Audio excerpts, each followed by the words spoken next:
राजस्थान की राजनीति पर हम बोल रहे थे कि राजस्थान तो कुछ कर ही नहीं रहा यार।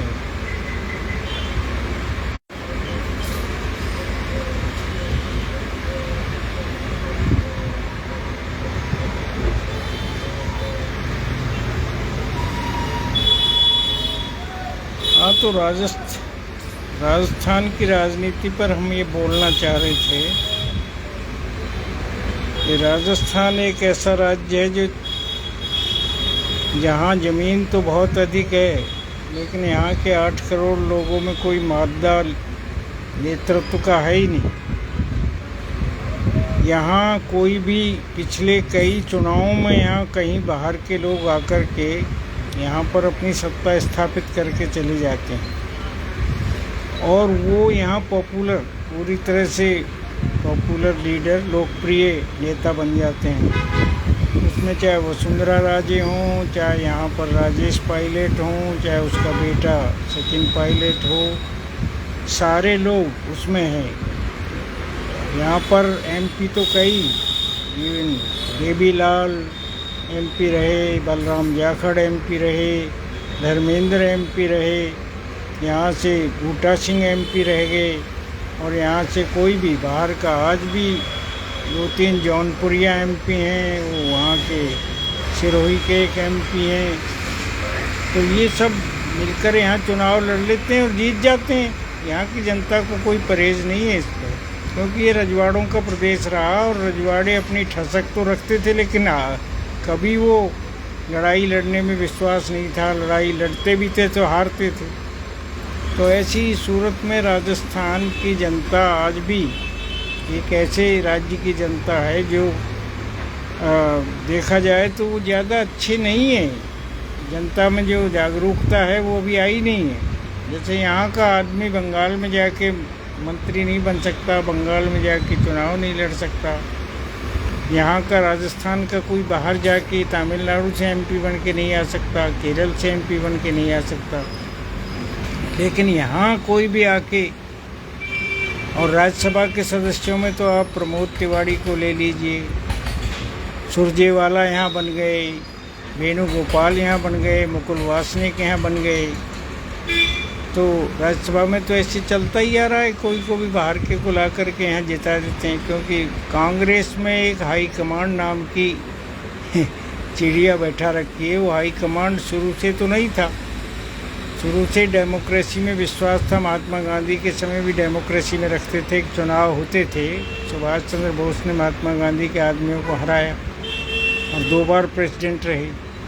बाद में भी चुनाव होते थे, नेहरू के ज़माने में भी थोड़ा बहुत दिखाया जाता था चुनाव का तरीका, और चुनाव से कांग्रेस पार्टी बनती थी। इंदिरा गांधी के आने के बाद कांग्रेस पार्टी का गैर लोकतांत्रिकरण हो गया और वो आज तक जारी है। गैर लोकतांत्रिकरण, लोकतंत्र में विश्वास ही नहीं है। सब बड़े बड़े इसमें नेता बन के अपने आप को धुरंधर बन के चले जाते हैं, लेकिन लोकतंत्र में विश्वास नहीं। अरे अभी 3 महीने ब्रिटेन का जो प्रधानमंत्री की नियुक्ति 3 महीने में हुई है, पर उन्होंने लोकतांत्रिक प्रोसेस पूरा किया है और हार मानने वाला भी मान गया और जीतने वाला भी जीत गया और प्राइम मिनिस्टर बन गई लेडी। पर 3 महीने लगे, 3 महीने तक पुराना प्राइम मिनिस्टर का शासन चला रहा था। यहाँ तुरंत ही काम होना चाहिए। तो राजस्थान में कल का एपिसोड ये रहा कि पहली बार राजस्थान में हाई कमांड नाम की चिड़िया को अशोक गहलोत ने डिफाई किया। अशोक गहलोत ने उसका सम्मानजनक तरीके से नहीं, गैर सम्मानजनक तरीके से उसको अवहेलना की। मीटिंग बुलाने के लिए ऑब्जर्वर आए और उन ऑब्जर्वर्स और जो यहाँ का इंचार्ज था वो भी देखते रह गए।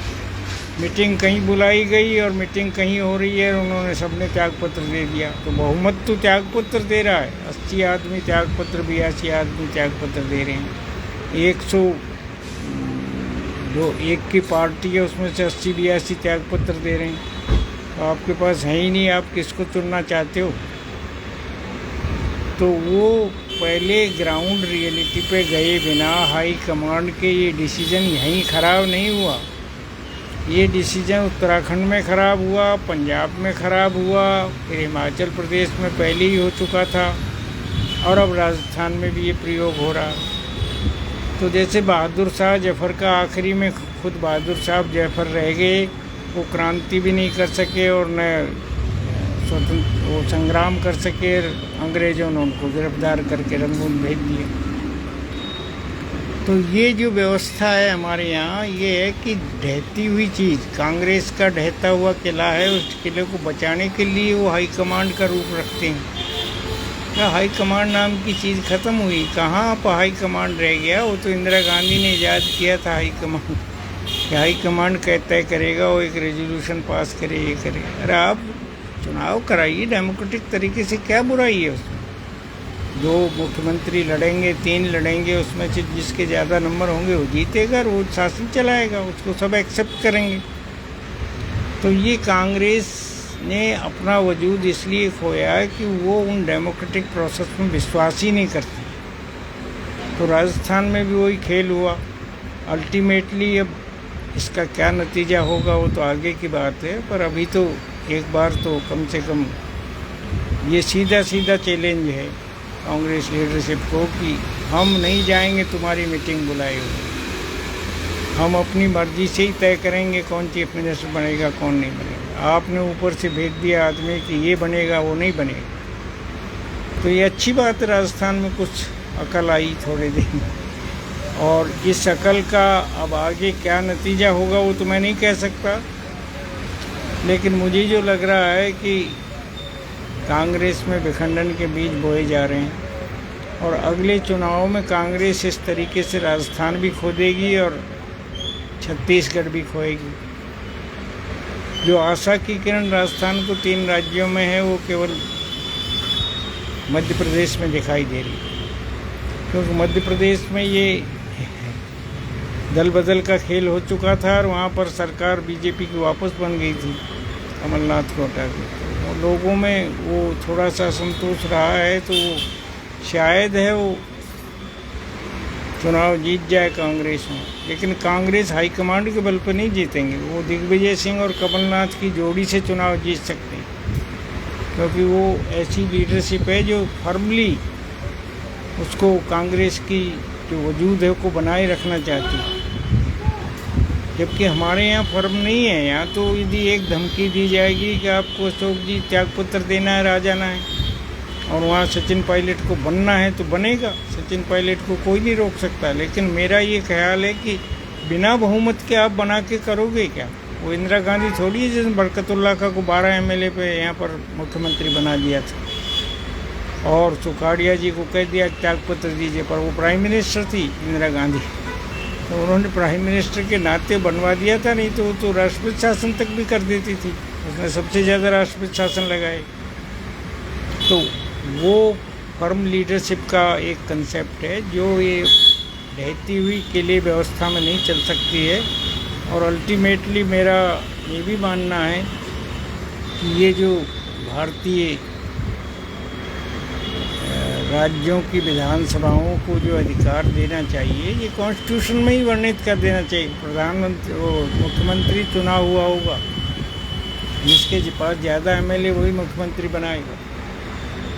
ऐसे ही प्राइम मिनिस्टर का होना चाहिए, जिसके भाई पार्टी में भीतर होना चाहिए। पार्टी बहुमत में आ गई, अब उसमें भीतर आप लड़ाई तो रखो, तो डेमोक्रेसी की स्थापना तो होगी। अब आप तो वहाँ तो डिक्टेटर पैदा कर देते हैं और वो फिर अपने आप को पार्टी को कुछ नहीं समझता।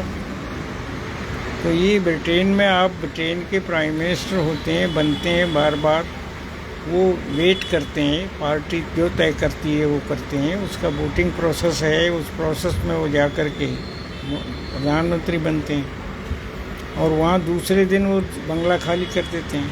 यहाँ 6 महीने क्या 12 महीने अब तक भी बंगले खाली नहीं हो रहे लोगों से। तो हमारा देश अभी उस संक्रमण काल से गुजर रहा है जहाँ राजनीतिक रूप से परिपक्वता नहीं आई। इस परिपक्वता को लाने के लिए